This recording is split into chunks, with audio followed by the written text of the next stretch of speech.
안녕하십니까, 레필입니다. 9월 5일 두산 에너빌리티 보도록 하겠습니다. 증시 먼저 보겠습니다. 코스피 0.09% 하락했고요. 코스닥은 0.25% 상승했습니다. 코스피는 2,580포인트로 보합 정도 마무리되었고요. 외국인 투자자가 1,400억, 기관 투자자도 1,400억 각각 이제 매도를 하면서 크게 움직임이 없었습니다. 코스닥도 외국인 투자자가 300억 매수했고요. 기관 투자자는 250억 정도 매도하면서 각각 상반되는 모습을 보였습니다. 마찬가지 큰 상승 없이 진행이 되었습니다. 코스피 지수를 보면은 21선과 이제 갭을 좀 벌리면서 계속 이제 상승세를 유지를 하는 모습입니다. 그래서 바닥 라인을 다지고 나서 조금 더 올라가는 모습이고요. 이 5일선을 받치면서 꾸준히 주가를 반등시키고 있습니다. 2600선은 아직 회복하지는 못했지만 점점 이제 주가를 올리고 있는 상황이고요. 2500선을 하단으로 해서 계속 횡보를 하고 있는 그 자리에 위치를 하고 있습니다. 투자 수급은 기관 투자자가 1480억 매도했고요. 외국인 투자자가 1480억 매수를 하면서 뭐 큰 변화 없었고, 외국인 투자자는 확실히 이제 9월달 들어서는 코스피에는 매수로 진행이 되고 있습니다. 기관 투자자는 반대로 8월 말까지 매수를 이어오다가 매도로 이제 접근을 하기 시작합니다. 코스닥 시장은 이제 조금 반등을 했는데요. 뭐 크게 하락을 하지 않았지만 확실히 이제 아랫꼬리를 달면서 한번 하락을 했다가 반등을 하긴 했습니다. 그래서 조금 더 이제 움직임을 봐야 될 것 같고, 21선을 딛고 좀 이제 올라온 상황에서 어느 정도 자리를 잡고 있는 상황입니다. 테마가 아직까지 지금 상승을 계속 이어간다라기보다는 좀 이제 자리를 잡고 있는 듯한 모습이고요. 주가가 이제 수렴을 하고 있기 때문에 이 수렴 구간에서 어디로 이제 향하는지 지켜볼 필요가 있겠습니다. 외국인 투자자는 300억 정도 매수를 했고요. 오늘은 뭐 큰 매도 없이 진행이 되었습니다. 기관 투자자는 매도를 했고 250억 정도, 조금 매도했지만 4일 정도 이렇게 매도를 하면서 진행이 되었습니다. 그래서 외국인 투자자는 코스피에서 매수를 계속 이어가고 있고요. 기관 투자자는 지금 코스피와 코스닥 모두 조금씩 계속 이탈을 하고 있는 상황입니다. 해외 증시는 미국 증시 조금 이제 보합 수준으로 계속 유지되고 있고요. 어제는 휴장이었기 때문에 큰 변화 없었습니다. 오늘 이제 새로운 장이 열리는데 새로운 장에서 어떤 움직임을 보이는지 보면 되겠습니다. 상해랑 니케이도 마찬가지 큰 상승하락 없이 보합 수준으로 진행이 되었습니다. 환율은 이제 10원 정도 올라갔고요. 1330원으로 상승을 했습니다. 그래서 환율이 이제 다시 N자로 반등을 하기 시작하고요. 저점 밴드와 고점 밴드가 이렇게 적절하게 형성이 되면서 일단 고점 밴드를 넘어가지 않는 선에서 횡보를 해야 할 것 같습니다.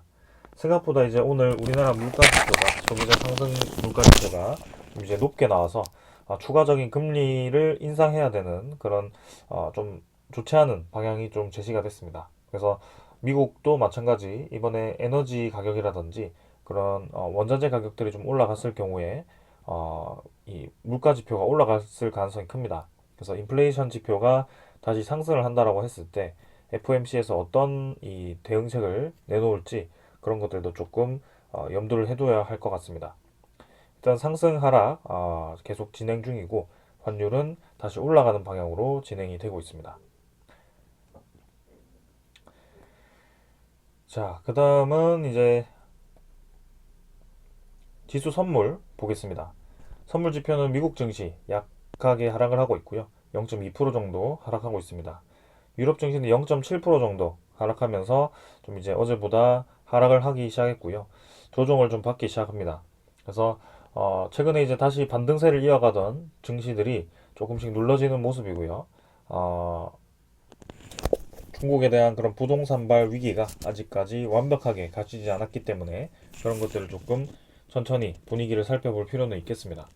그래서 분명히 이제 그런 위기감이 왔을 때 시장이 대응하는 것이 있기 때문에 크게 걱정을 하지 않아도 되겠지만 시장은 거기에 대해서 굉장히 민감하게 지금 반응을 하고 있기 때문에 조금 우리도 템포를 천천히 가져가면서 보아야 될 것 같습니다. 그래서 미국 증시는 오늘 밤 이제 넘어가야지 어떻게 진행됐을지 확인이 가능할 것 같습니다. 자, 그 다음은 이제 원자재 가격이고요. 원자재 가격은 어제와 유사합니다. 국제유가와 천연가스 모두 다 이제 어제와 유사하게 진행되었고 각각 85달러 수준, 2.6달러 수준에서 진행되고 있습니다. 그래서 평소보다 조금 이제 올라 있는 상태고요. 이 원자재 가격이 계속 올라가는지 그런 것들도 확인해 보겠습니다. 자, 그다음에 이제 채권 금리고요. 채권 금리도 4.2% 넘어서서 꾸준히 이제 상승세를 유지를 하고 있습니다. 네. 그래서 한번 꺾이는 듯 하다가도 고점 라인을 계속 유지를 하는 모습이고 이 라인을 유지를 하다가 국채 금리가 좀 치솟았을 때는 국채에 대한 시장이 매력도가 커지기 때문에 오히려 이제 증시에서는 좀 좋지 않은 분위기가 연출될 수 있다라고 생각을 합니다. 그래서 그런 것들 좀 생각하면서 진행을 해보겠습니다. 자, 오늘도 이 정도로 증시 분위기 살펴보았고요. 계속해서 이제 올랐다가 내렸다가 네, 횡보장이 이어지고 있습니다. 그래서 이럴 때일수록 시장을 좀 크게 보고 네, 내년에 다가올 수 있는 회복 시장을 좀 기다리면서 진행을 했으면 합니다. 저는 이 정도로 보고 종목으로 넘어가겠습니다. 두산 에너빌리티 보겠습니다. 220원 하락해서 1.2% 하락했고요. 16,970원으로 마무리되었습니다. 자, 오늘도 약하게 하락을 했습니다. 증시 분위기도 크게 뭐 좋지 않고 보합 수준으로 진행이 되었지만 두산 에너빌리티는 또 비슷한 패턴을 진행을 하고 있습니다. 자, 오늘 제가 영상을 좀 일찍 찍었고요. 이번 주는 개인 일정으로 좀 이제 영상이 올리는 시간이 좀 불규칙할 수도 있다는 점 양해를 부탁드립니다. 자, 일단 시간의 거래는 지금 뭐 크게 없이 진행이 되고 있고요. 오늘도 뭐 큰 변화 없이 진행이 될 것 같습니다. 일별 거래는 전날보다 더 감소했고요. 359만 주로 한 40만 주, 50만 주 정도, 70만 주 정도 감소를 했습니다. 그래서 뭐 1%, 1점 몇 프로, 0%, 뭐 이런 식으로 또 하락세가 시작되었습니다. 이전과 유사한 흐름이 지속적으로 이어지고 있고요. 또 비슷한 패턴으로 움직이기 시작합니다. 그래서 6일, 7일 정도 올렸던 상승세를 또 이제 야금야금 갉아먹으면서 진행을 하고 있고요. 이 패턴은 이전에 우리가 보던 패턴과 굉장히 유사합니다. 네, 그렇기 때문에 지금 우리가 주가가 올라가느냐 내려가느냐를 주목하기보다는 이 작업을 하고 있는 투자자가 언제까지 이 작업을 할 건지, 그리고 이 작업 이외에 새로운 수급이 들어와서 주가를 올릴 수 있는 그런 거래량이 언제 나와주는지 거기에만 좀 초점을 두면 되겠습니다. 그래서 사실상 지금 이제 뭐 지지 라인 해서 21선 찍고 반등하겠지라고 생각할 수도 있고 다시 한번 추가적으로 야금야금 내려가지고 또 이제 상승이 시작했던 그 지점까지 또 내려갈 수도 있습니다. 지금은 이런 패턴 자체가 의미가 없다라는 점을 말씀을 드리고요. 제가 어제 말씀드렸듯이 9월 옵션 만기까지 이런 패턴이 또 이어질 수도 있습니다.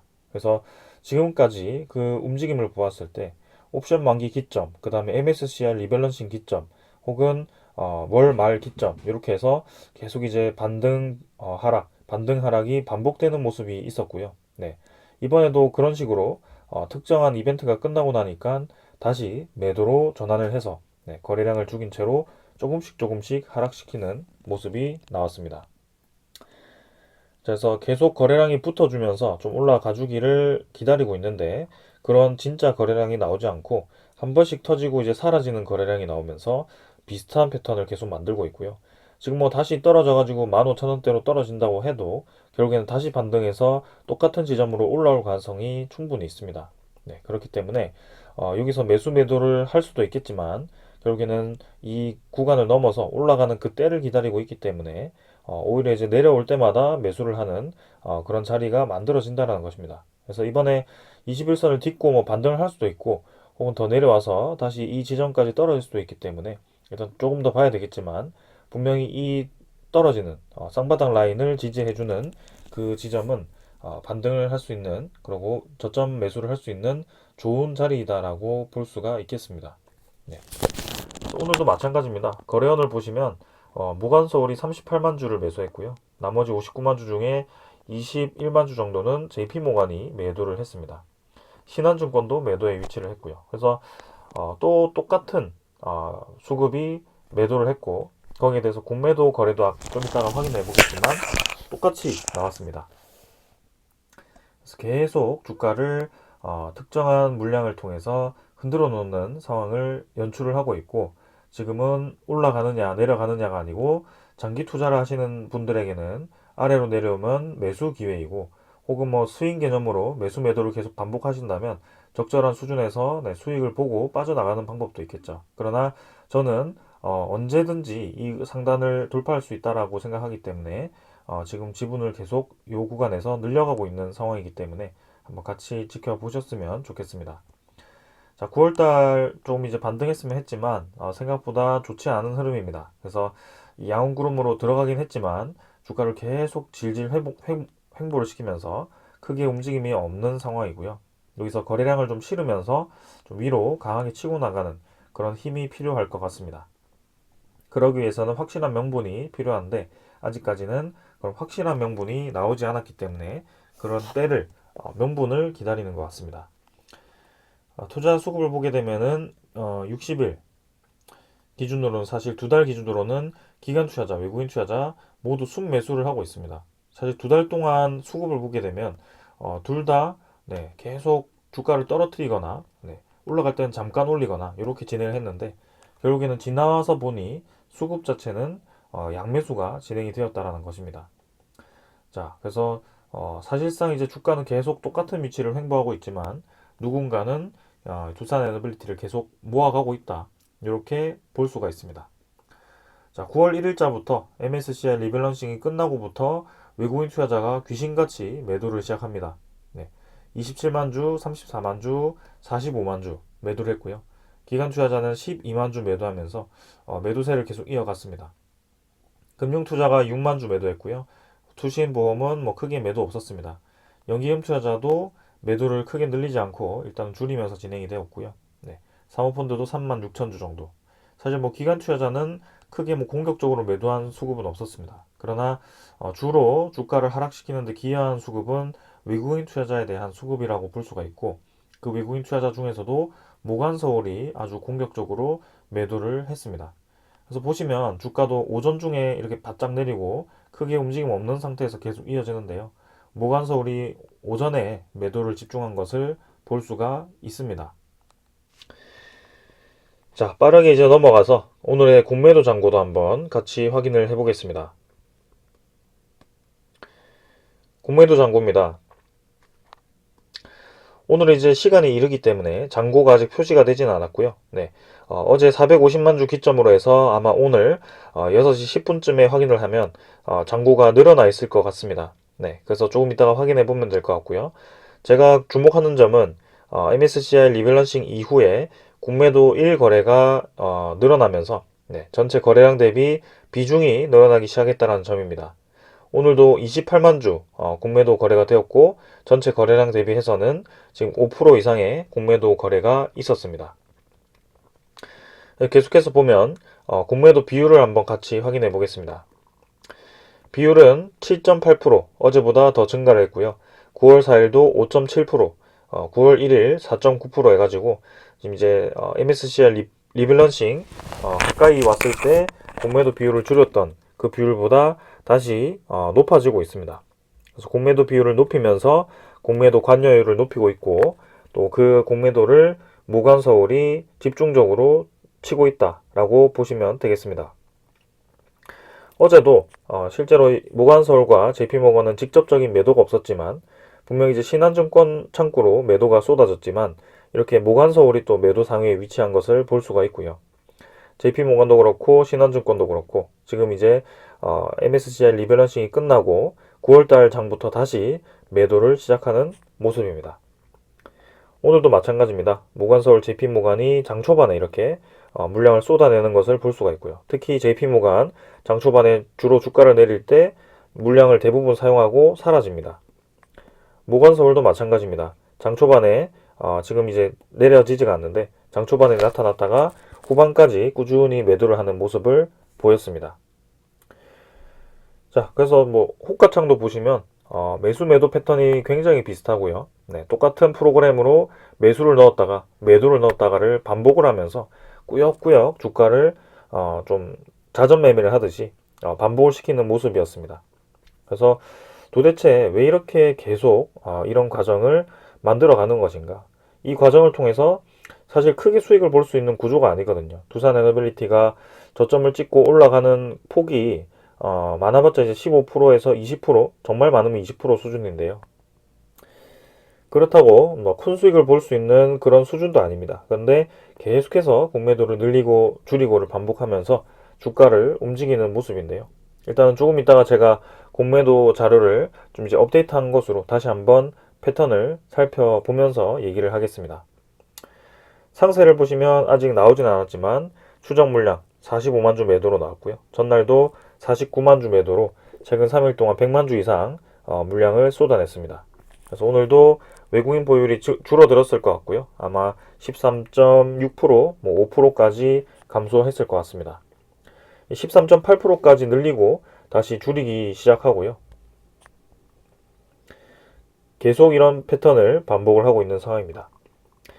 자, 분명히 이제 제가 얼마 전에 공매도 대량 보유자라고 해서 이 KRX 사이트에 들어가면 이 코스피의 상위 종목 공매도 상위 종목을 조회를 할 수가 있는데요.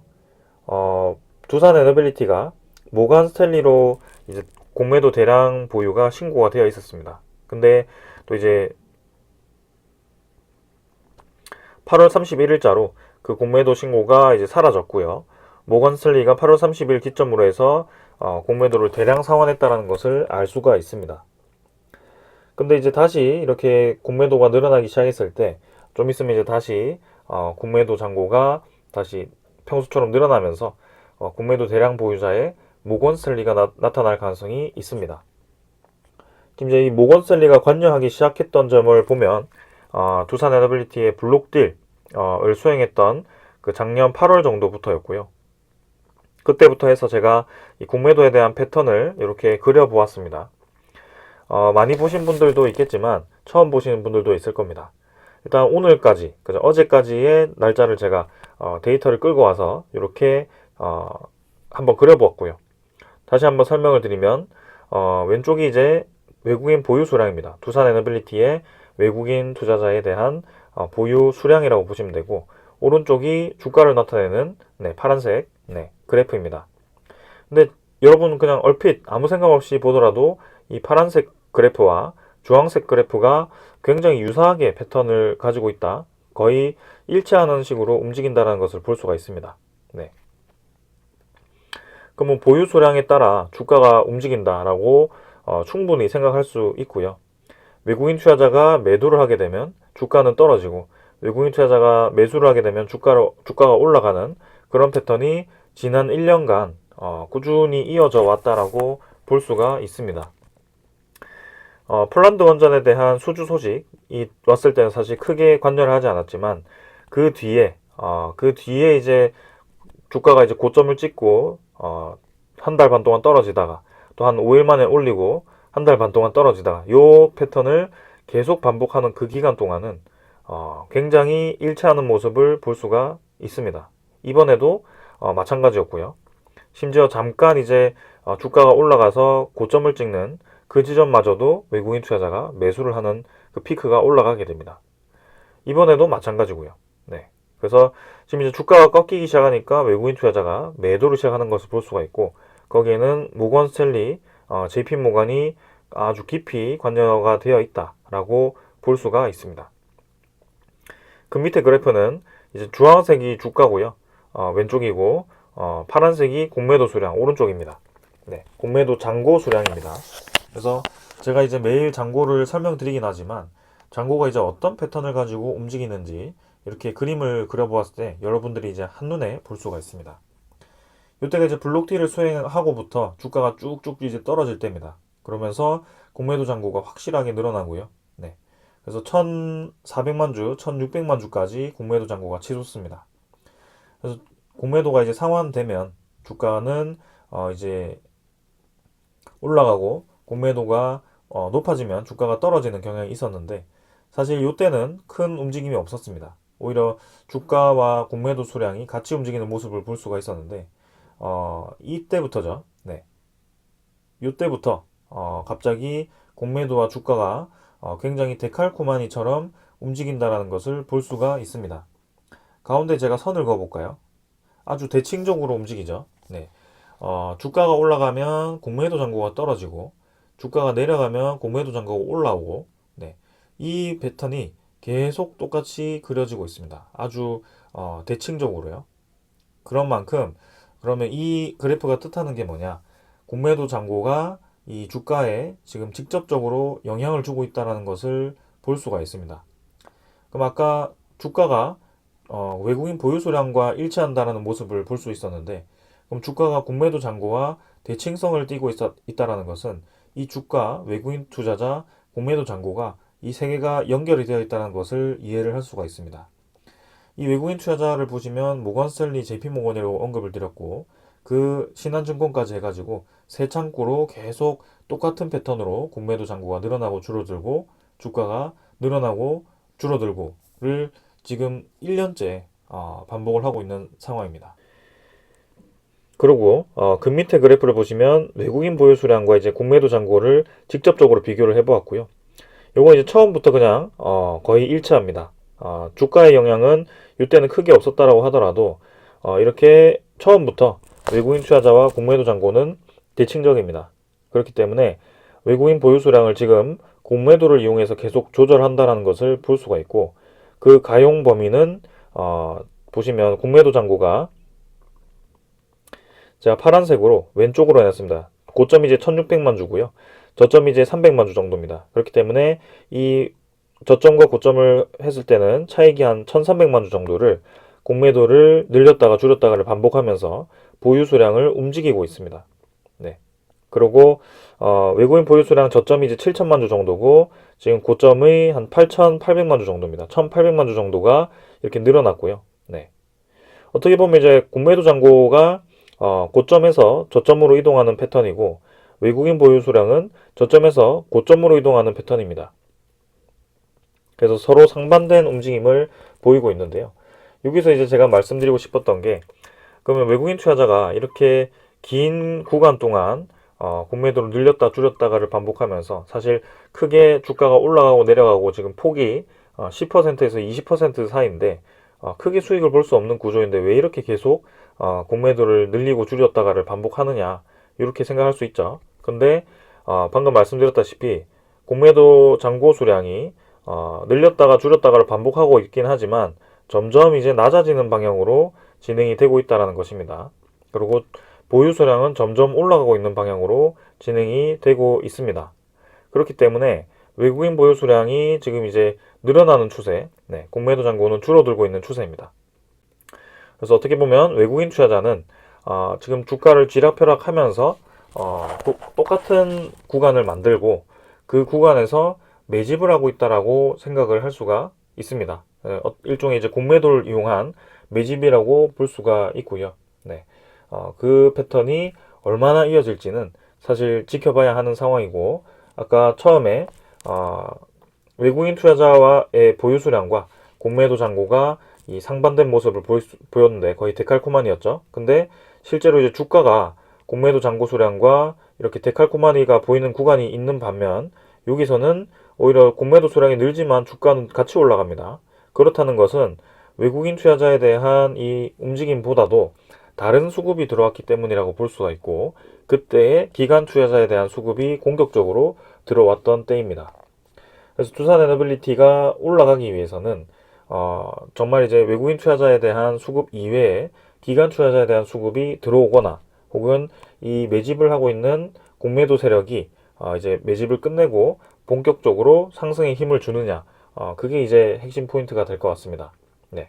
그래서 수급적인 분석은 이 정도로 이제 확인을 할 수가 있고, 지금 우리가 떨어진다라고 해서 실컷 올려놓은 거 떨어뜨린다라는 게 아니고, 결국 떨어뜨리면 다시 올린다라는 게 우리가 봤던 분석입니다. 네, 그래서 뭐 언젠지는 모르겠지만 어디까지 떨어뜨릴지는 모르겠지만 결국 저점을 찍고 다시 올라오더랍니다. 네, 그래서 그 지점에서 어디로 이제 더 올라가느냐, 정말 찐 수급이 들어오느냐 혹은 다른 제3의 수급이 들어오느냐는 이제 하반기에 지켜보면 될 것 같고요. 거기에 대해서 제가 강조를 하고 있는 부분이, 계속 강조를 드리는 것이 두산 에너빌리티의 확실한 한방입니다. 네, 그게 이제 올 하반기에 이벤트들이 좀 많기 때문에 그런 것들을 좀 집중해서 보고 있고요. 우리가 큼직큼직하게 에너지 시장이 증가한다. 그리고 에너지 수요가 증가한다. 거기에 대해서 발전기기들이 많이 필요하다. 네. 그리고 그 발전기기 분야에서는 원전, 그 다음에 신재생, 그 다음에 가스터빈, 네, 이렇게 수소, 이렇게 분야로 나뉘게 되는데 이 네 개 모두 두산 에너빌리티의 독보적인 기술력이 있더라. 네. 그리고 탈석탄이 이제 줄어들면서 이런 에너지 수요에 대한 증가와 플러스 되어서 이 에너지 수요가 더 증가를 한다, 가속화된다라는 것이 우리의 이 두산 에너빌리티의 투자 이유입니다. 네. 그리고 세계적으로 그 추세가 지금 이제 시작이 되었다라는 것이 그 이유인데요. 근데 우리가 이렇게 생각한다라고 해서 사실 주가를 움직이는 세력은 우리의 생각에 맞게 바로바로 움직여주지는 않습니다. 그래서 조금 이제 짜증나기도 하지만 그들은 이 사실을 분명히 알고 있을 거고 이렇게 이제 세상이 그런 산업이 추세가 이어진다는 것도 이미 알고 있을 겁니다. 그러나 뜬금없이 뭐 이 초전도체가 개발될 것처럼 나오면서 그런 잡주들이 뭐 두세 배 올라가고 이렇게 하니까 이제 사람들이 많이 흔들리는데요. 결국에는 이런 산업을 따라가는 종목들은 그 어떤 수급이 장난질을 치던 결국에는 추세를 따라서 가게 되어 있습니다. 네, 그래서 삼성전자도 그렇고 네, 그런 시총 상위 종목들이 아직까지 크게 빛을 발하지 못한 상황인데요. 그런 빛을 발하는 상황은 결국에는 오게 되어 있다라고 말씀을 좀 드리고 싶습니다. 그래서 그런 한방이 이제 올 하반기 혹은 내년 상반기 정도에 있을 것 같고, 네, 이제 하반기도 9월, 10월, 11월, 12월이면 끝입니다. 그래서 이왕 이렇게 온 김에 조금 더 템포를 늦춰서 한번 지켜보자라고 계속 좀 말씀을 드립니다. 자, 그럼 오늘 좀 이렇게 가져와 봤던 소식들 또 전해드리면서 진행을 해보겠습니다. 자, 먼저 전해드릴 소식은요. 석탄 화력 발전소를 대체하는 LNG 복합 발전소 건설이 적기에 준공이 좀 불가능하다라는 소식입니다. 어떻게 보면 이제 두산 에너빌리티가 지금 LNG 복합 발전소를 최근에 수주를 하기 시작하면서 이 쾌거를 거뒀는데요. 국산 가스터빈의 최초 개발을 성공을 했고 지금 이제 김포 열 병합 발전소에서 상업 운전을 시작을 하였습니다. 근데 왜 이렇게 기사가 나왔는지 보니 전 세계 국가들이 탄소 중립을 위해서 석탄 화력 발전소를 LNG 복합 발전소로 전환을 하고 있다고 합니다. 근데 주요 기기 수요 증가에 따라서 납품 일정이 수개월씩 늦어지고 있고 LNG 발전소 대체 건설이 지연이 되고 있다고 얘기를 했습니다.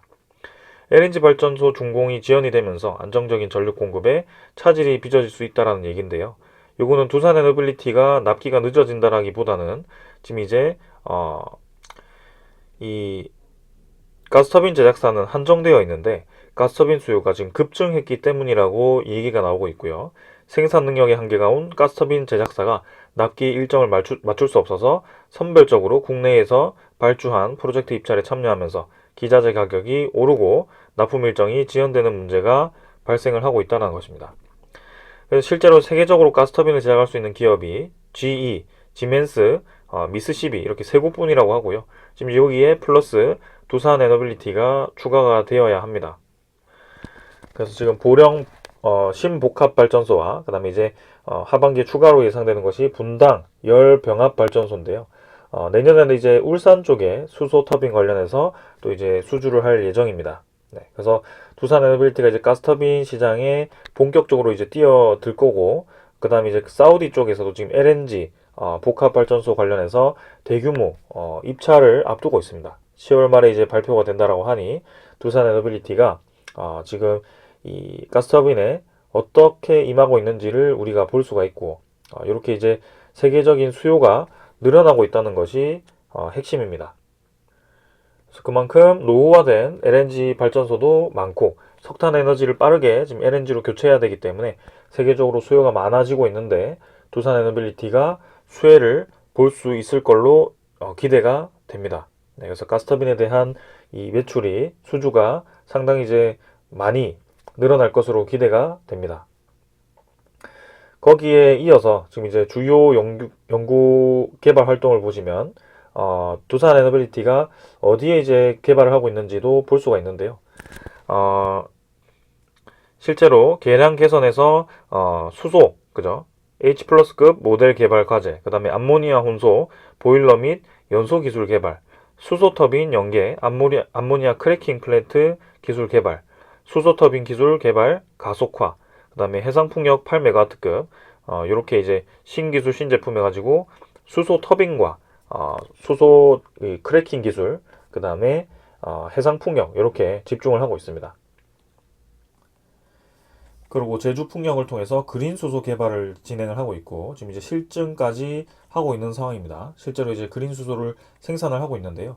이게 이제 보급화가 되었을 때 우리나라 해상 풍력에서 두산 에너빌리티 기술을 이용한 수소 생산을 할 수 있을 것 같고 그 생산된 수소를 통해서 저장을 하거나 그 수소를 이용한 발전이 또 가능한 그런 이 2차적인 수혜를 볼 수 있는 상황입니다. 그리고 고온 SMR, 그죠? 고온가스를 이용한 그런 SMR에 대한 해석, 코드 개발, 이런 것들을 진행하고 있고요. 요거는 이제 국산 이 SMR 모델 중에 고온가스를 이용하는 모델이 있기 때문에 아마 요거를 준비를 하고 있는 것 같습니다. 그리고 복합화력 ESS 연계를 통한 개발 및 실증입니다. ESS는 에너지를 저장할 수 있는 장치고 화력 발전을 통해서 복합화력을 통해서 생산된 전력을 바로 ESS에 저장하는 그런 방법입니다. 그래서 지금 두산 에너빌리티가 어디에 초점을 맞추고 있는지 여러분들도 이제 저 개발 방향을 보시면 알 수 있을 것 같고요. 가스터빈, 수소 가스터빈, 그다음에 수소 에너지, 그리고 그린 수소 생산, 이 해상풍력, 이 대형 해상풍력, 그다음에 고온가스를 이용하는 SMR 이렇게 되어 있습니다. 그래서 신기술들이 이제 개발이 진행이 되면서 점점 두산 에너빌리티의 경쟁력이 확보가 될 거고 이미 이제 일부분은 사업화가 시작되었고 성공을 하기 시작했습니다. 그래서 시간이 지날수록 점점 그 수준 물량이 늘어날 것으로 기대가 됩니다. 저는 이제 이 사실을 계속 말씀을 드리고 있고 실제로 이제 틀린 사실이 아니거든요. 두산 에너빌리티가 기술력이 분명히 있고 이 업계에서는 사실 손가락 안에 드는 업계입니다. 발전 기업입니다. 그래서 당연히 시가총액 10조는 저렴하다라고 생각을 하는데 이 주가를 움직이는 그 수급들이 그 명분을 자꾸 찾는 것 같아요. 아쉽게도 자꾸 명분을 찾는 것 같고 그게 좀 아쉽긴 하지만 기다려보면 좋은 결과가 있을 것 같습니다. 자, 그 다음 이제 네옴시티와 우크라이나 재건까지 이제 소식이 다시 들려오기 시작했고요. 이번 주인가요? 다 사우디 국부펀드의 총재가 방한할 것으로 이제 알려지면서 그 관련 기업들이 이제 상승을 했었는데요. 이번에 이제 방한을 했을 때 또 이제 네옴시티 관련해서 추가 수주 소식이 있을지 그리고 추가 협력건들이 있을지 그런 것들을 한번 기대를 해봐야 될 것 같습니다. 그 사우디 쪽에서는 이렇게 대규모 건설 사업도 있지만 결국에는 플랜트를 많이 지어야 합니다. 그 플랜트를 많이 짓기 위해서는 그런 주기기들, 보조기기들을 많이 생산해야 되는데요. 해외에서 생산해가지고 이제 사우디까지 들고 오기가 쉽진 않습니다. 그러나 두산 에너빌리티가 지금 사우디에서 대규모로 주단조 공장을 짓고 있고요. 이미 거기에 들어가는 프레스까지 다 발주가 진행되어서 입고가 되기 시작했기 때문에 내년에 그게 이제 상업 운전을 할 거거든요. 그래서 그 1조 규모의 주단조 공장이 이제 두산 에너빌리티 지분 일부분으로 통해서 같이 진행을 하고 있기 때문에 사우디 입장에서는 야심찬 프로젝트 중에 하나입니다. 그래서 사우디와 이제 두산과의 관계는 상당히 이제 끈끈하고요. 예전부터 많은 프로젝트를 수행했기 때문에 이번에 네옴시티 관련해서도 추가적인 수주가 가능할 것 같고 그리고 2차적으로 그 주단조 공장을 통해서 그런 금형들이 생산되어서 납품이 되기 시작한다면 더더욱 두산 에너빌리티 입지는 좋아질 것 같습니다.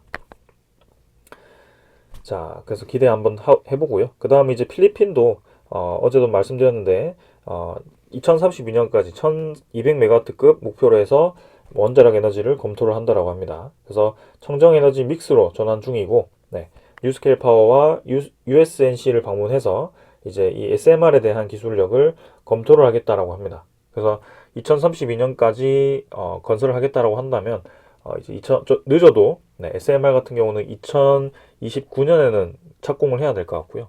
대형 원전 같은 경우는 2025년 정도는 착공을 해야 되지 않을까 싶습니다. 자, 그래서 빠르게 지금 세계 에너지 트렌드가 바뀌고 있다. 다시 한번 원자력 에너지로 주목을 하고 있다라는 점입니다. 자, 그러고 지금 이제 미국과 인도가 9월에 원자력 협의 예정을 하고 있다고요. 그래서 미국 바이든 대통령과 모디 총리가 9월 8일 회동에서 원자력 손해배상법을 포함해서 민간 원자력 분야의 양국 입장차를 논의를 하겠다라고 했습니다. 그래서 이 손해배상 책임을 부과한 인도 원자력 손해배상법을 때문에 2008년에 양국의 원자력 협정 체결 이후에 미국 원자력 기업의 인도 진출에 걸림돌이 되었는데요. 이렇게 이제 이 입장차를 논의한다라는 것은 잘 해결되어서 협의를 해서 인도의 원자력 시장에 이 미국이 뛰어들겠다라는 것이거든요. 그래서 지금 이제 웨스팅하우스가 인도에 6기 정도를 이제 건설을 하겠다라고 기술 협력 사업을 제안했었고 아직까지 보류가 되고 있는데 그거를 이제 추진을 하겠다는 것입니다. 인도 같은 경우는 지금 2030년까지 무탄소 전력을 500기가와트를 생산하겠다고 했고요. 이 인구가 많은 만큼 그리고 산업단지가 많은 만큼 상당히 에너지 수요도 많고 친환경 에너지를 전환하기 위한 많은 이 수요가 있습니다. 그래서 인도 에너지 시장에 진출을 하는 순간 엄청나게 큰 수익을 볼 수가 있을 것 같고요.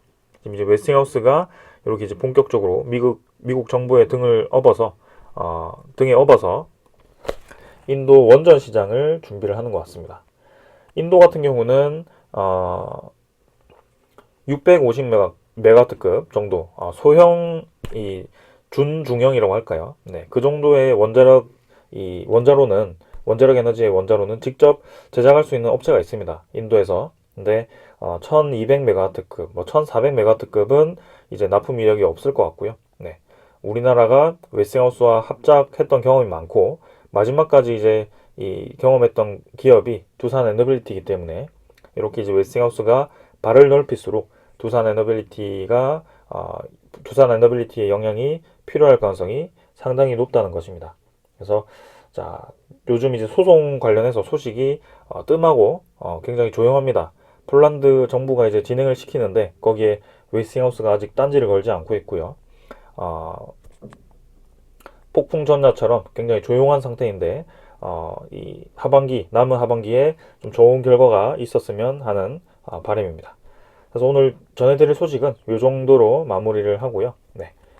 이번 주는 일단은 큰 상승은 사실 기대하기는 어렵지 않을까라는 저의 개인적인 의견이고 만약에 상승을 한다면 다음 주 옵션 만기 근처 그 기점으로 해서 상승할 가능성이 크다라는 점입니다. 아직까지도 공매도를 이용한 이 자전 거래식의 그런 이 수급이 반복되는 움직임이고요. 기관 투자자도 이제 매수가 좀 붙어줘야 되고 그런 확실한 이 소식이 그죠? 폴란드 원전 수주라는 본계약 체결이라는 그런 소식이 좀 빠르게 들려왔으면 하는 바람입니다. 자, 오늘 여기까지 하고 마무리하고요. 이번 주는 처음에 말씀드렸다시피 개인 일정으로 좀 이제 수요일, 목요일, 금요일은 좀 영상 찍는 시간이 불규칙할 수 있습니다. 좀 늦어질 수도 있고요. 그래서 그런 것들을 좀 이제 양해를 부탁드립니다. 자, 오늘 여기까지 하겠습니다. 감사합니다.